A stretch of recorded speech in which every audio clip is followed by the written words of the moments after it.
The scant wisps of high cloud offered no hope for relief from the rising sun.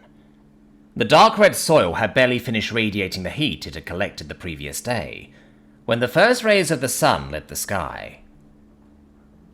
Listen up! The word of the day is hydrate. Captain Inez Isabel filled her canteen from the creek, pushed the button on the side, and waited for the red light on the button to turn green. When it had, she took a swig of the tepid water. Tastes like shit, but it's better than dying out here. Speaking of dying out here, every hour we spend reduces the chances for rescue of the crew. Weather check, McCoy. It's going to be the hottest day yet. Yesterday was already 147 drin. Shit, I can't do hotter.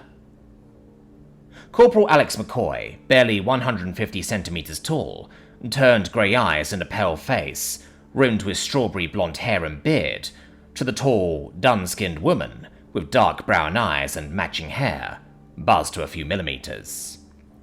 Corporal! Isabel said the word in Dulcinate.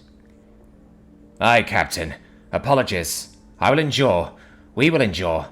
The Xeno Expeditionary Forces will prevail, he replied in the same language. She shifted back to English. McCoy, I know you like to show off your mastery of Dulcin weights and measures, but could you please use human equivalents when it's just us humans? Yes, ma'am.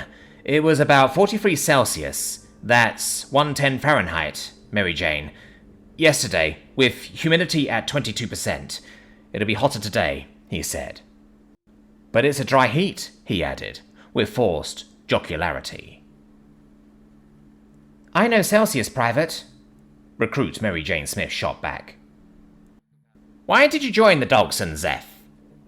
Isabel asked, pronouncing the acronym as Zeph. McCoy sighed. Same story as most of us, I guess. We're not supposed to ask, so forgive me, Cap, if I don't elaborate. Isabel crossed her arms. I know you're probably running from a jail sentence or something. What I meant is, why did you join Zeph rather than, say, hiding away in any other system outside human space?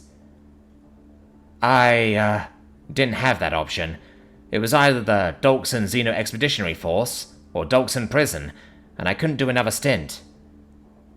He turned all his attention on his satellite relay that displayed the weather patterns in real time, along with an overlay of the search grids the team had already combed, and those that were left. Mouths began to open, only to be shut again, as the troops all had questions, but knew better than to ask them. Sergeant Abel Mahmoudi unfolded his wiry 2-meter frame from where he'd sat. His ebon skin showed no sign of age, although his close-cropped, tightly curled black hair had spots of grey at the temples. Zevs, for your canteen to be ready to move out. 3 minutes. McCoy, keep your eyes on our satellite. Smith on point. Private Doe, what's our comm situation? Private Jane Doe gave a thumbs up. We're 5x5 with command. Still no fix on the transponder. As they trekked kilometre after slow kilometre, the sun rose, a baleful orange that made their camouflage pattern look washed out and grey. McCoy stayed close to Isabel and Mahmoudi, marking each area they searched as they went. Hey, Sarge, he said. I saw how everyone looked when I said Dulcin Prison. No shit, Sherlock, Mahmoudi said. You would have to fuck up pretty major to end up in a Dulcin Prison. And did you imply that you'd already done a stint? Tell you what, Sarge. You or Cap tell me why you're here, and I'll tell you my story. Isabel spoke up. That's easy. You've already noticed I'm not using one of the 100 names, but my real name? That's because I'm not running away from anything. Not hard to believe, Cap, he said. I can't imagine you being in trouble with the law anywhere. I was in the Marines, she said. For the Black Sky Navy. I joined for adventure and travel. Instead, I spent my time on stations and guarding ambassadors. I joined Zeph for the adventure. I saw more action my first year in than I did in the 6 I spent as a Marine. Mahmoudi laughed. I'm using my real name too, but not because I'm not running away. I can never return to human space. First-degree murder doesn't have a statute of limitations. I knew what I was getting into, and so did my daughter. Those bastards won't hurt her, or anybody, ever again, though. Shit. Well, I guess it's my turn. I, had a fling with Eviet's, Dawson girl. Wait, Isabel said. A hairy, snaggle-toothed, stubby-legged Dawson? Like, with the extra bits down there and all? Yeah, Cap, just like that. She was so sweet, though. I couldn't help but see past all that. Mahmoodi's eyes narrowed. Was she underage? Is that why?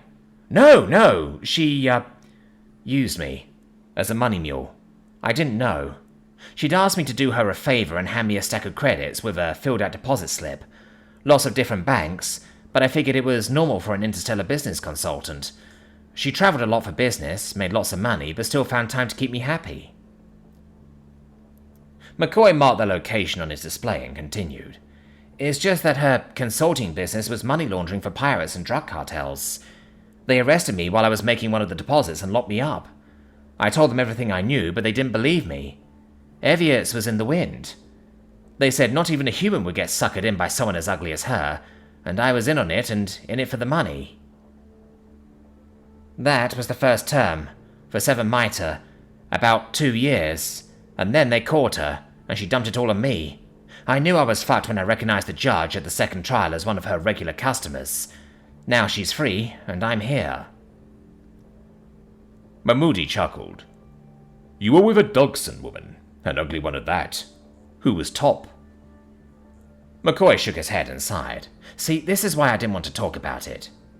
You were saying she was? Mahmoodi said. I see. Would it matter what I said? He asked. Not particularly, Isabel answered, and I couldn't care less. I'm more concerned with our mission, but your history with a snaggletooth fur dwarf is safe with me. For future reference, you might just claim the money laundering and skip the rest of the story, Mahmoodi said. A sharp whistle from Doe caught their attention. I've got a transponder signal, but it's weak. North by northeast, probably 10 or so kilometers. Round 'em up for a pause, Isabel said to Mahmoodi. Aye, Captain. He raised his open hand over his head and circled it, giving the signal to assemble. Once the entire squadron was there, he said, Drink up. We've got a signal, and we're diverting off the search grid. 10 minutes. McCoy, Isabel said. Weather report. It's currently 39 Celsius, and we're expecting a high of 47, he said. For Mary Jane, that's 102 now. High of 170. Shh, she said. Close enough. Humidity is dropping as the temperature rises, but we can expect 19%. I said drink up, Mahmoodi yelled. We're going to push on through the heat before it cooks our dogs and friends. Let's remind them why they have an all-human unit in the XEF. He switched to Dawsonet and called, I will endure. The squadron answered back in Dawsonet with, We will endure. The Xeno Expeditionary Forces will prevail. The squadron covered the distance in just under 2 hours. The Dawson light freighter was wedged against the side of a cliff. The landing gear sheared off in the dense soil. The emergency ablative heat shield all but gone from the high-speed entry to the thick atmosphere. There were no tree-like plants here to hide the ship. Isabel looked to the open plain and the clear sky above. McCoy, why didn't the satellite pick this up? McCoy showed her the view from the satellite. Something in the rocks here is messing with the imaging. It's all just a blur. Doe, call command with our location. Tell them to send extraction and a medical team at once, she yelled. Trying, Cap, but I can't reach command. Something's messing with the signal. Mahmoodi and the others were looking for a way into the ship, but the main door was wedged against the mountainside. Smith clambered up the rock face to get on top of the ship. There's an access here on top, she called out.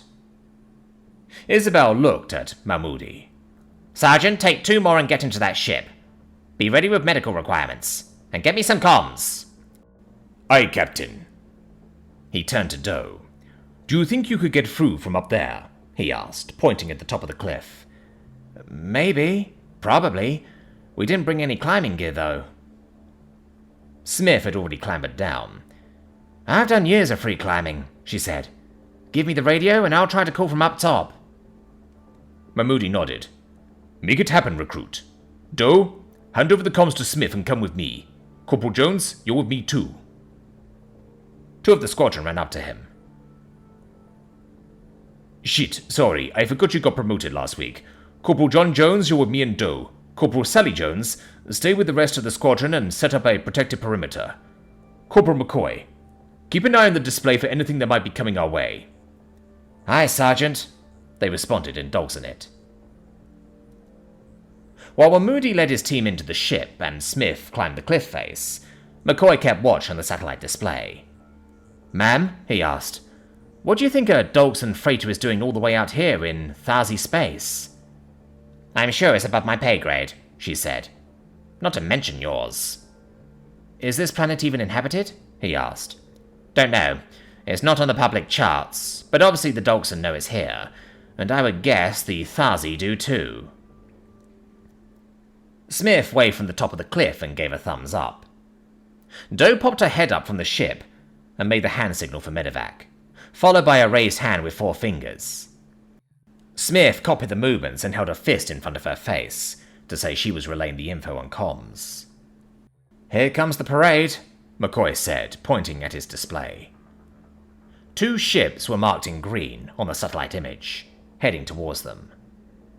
Give them a landing marker, Isabel said. She whistled loud enough for Smith to hear from the top of the cliff and gave the signal to assemble. When the ships landed, Dolsons in bulky environmental suits to keep them cool rushed out to the freighter. They cut through the side and carried the 4 injured and overheated crew out of the ship. The XEF squadron loaded onto the second ship as the last of the suited-up Dolsons left the freighter. The air in the extraction ship was a pleasant 19 degrees Celsius. No sooner had they closed up the ship than the freighter exploded. McCoy showed Isabella Mahmoudi his display. Where the image had been blurred and glitched, it was now clear. She nodded. It wasn't the rocks. And that was no freighter, Mahmoudi said. Who cares? McCoy asked. I'm just going to enjoy this cool air for a while. He wasn't alone. The XEF squadron fell silent as fatigue and the relief from the heat overtook them.